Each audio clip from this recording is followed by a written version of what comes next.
قیام کی فضیلت۔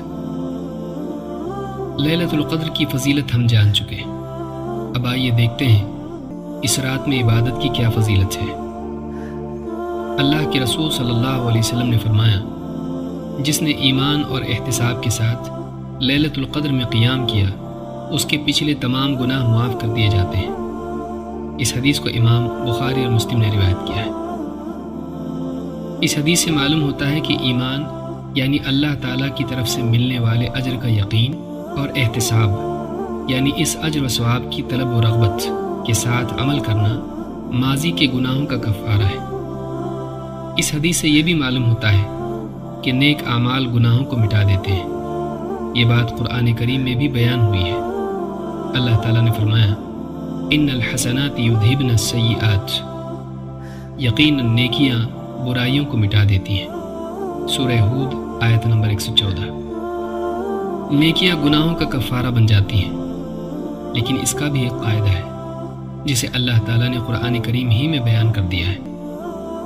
اللہ تعالیٰ نے فرمایا، ان تجتنبوا کبائر ما تنہون عنہ نکفر عنکم سیئاتکم، اگر تم بڑے گناہوں سے بچتے رہو تو ہم تمہاری برائیوں کو مٹا دیں گے۔ سورہ النساء آیت نمبر 31۔ اس آیت کی تفسیر میں حافظ ابن کثیر رحمہ اللہ فرماتے ہیں، مطلب یہ ہے کہ اگر تم ان بڑے گناہوں سے بچتے رہو جن سے تمہیں منع کر دیا گیا ہے تو ہم تمہارے چھوٹے گناہوں کو مٹا دیں گے۔ لہٰذا آدمی اس غلط فہمی میں نہ رہے کہ سال بھر گناہ پر گناہ کرتے رہو اور ایک رات خوب عبادت کر کے نامہ اعمال سے گناہ مٹا لو، بلکہ انسان کو بڑے گناہوں سے بچتے رہنا چاہیے تاکہ اس کی نیکیاں اس کے چھوٹے گناہوں کو مٹا دیں اور وہ آخرت میں پاک صاف اللہ کی بارگاہ میں حاضر ہو۔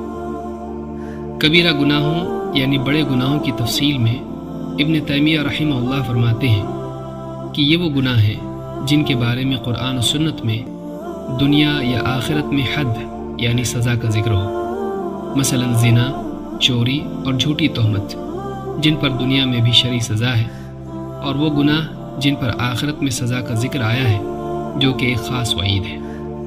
اسی طرح وہ گناہ جن پر اللہ کے غصے، اس کی لعنت یا جہنم میں داخلہ یا جنت سے محرومی کا ذکر ہو، مثلا جادو، جھوٹی قسم، جنگ چھوڑ کر بھاگنا، ماں باپ سے بدسلوکی کرنا، جھوٹی گواہی دینا، شراب پینا وغیرہ۔ ابن عباس رضی اللہ عنہ اور سفیان ابن عیینہ، احمد ابن حنبل وغیرہ علماء سے اسی طرح منقول ہے۔ لیلۃ القدر خیر و برکت والی رات ہے۔ آدمی کو چاہیے کہ اس رات میں عبادت کا خوب اہتمام کرے اور اس موقع سے بھرپور فائدہ اٹھائے۔ انس ابن مالک رضی اللہ تعالیٰ عنہ فرماتے ہیں، جب رمضان کا مہینہ آیا تو اللہ کے رسول صلی اللہ علیہ وسلم نے فرمایا، یہ مہینہ تمہارے سامنے ہے، اس میں ایک رات ہے جو 1000 مہینوں سے بہتر ہے۔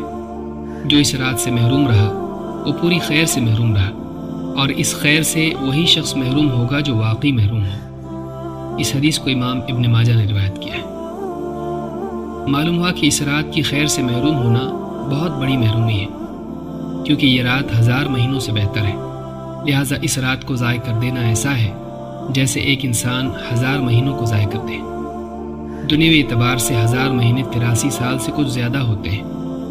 اس حساب سے اس ایک رات کا ضائع کرنا گویا ایک پوری زندگی ضائع کر دینے کی طرح ہے۔ لہٰذا جو انسان اس ایک رات کے لیے اپنے آپ کو برائیوں سے بچا کر اللہ کی عبادت و طاعت میں نہ لگا سکے، اس سے پوری زندگی اللہ کی فرما برداری میں گزارنے کی کیا امید کی جا سکتی ہے؟ ایسا شخص یقیناً محروم ہے۔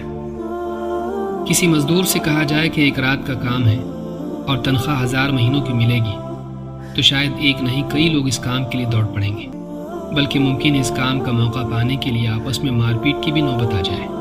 لیکن کیا وجہ ہے کہ خود اللہ رب العالمین اس عظیم رات کی عبادت کی ترغیب دے اور بندے اس کے باوجود سستی اور غفلت میں پڑے رہیں، بلکہ اگر اس رات میں جاگے بھی تو اسے تفریح اور فضول کاموں میں صرف کر دیں، اسے اللہ کی عبادت کی بجائے چائے نوشی اور دنیاوی گپ شپ میں ختم کر کے اپنے دل کو جھوٹی تسلی دیں کہ ہم پوری رات جاگتے رہیں۔ اس طرح کی خوش فہمی اپنے آپ کو دھوکہ دینے کے سوا اور کیا ہے؟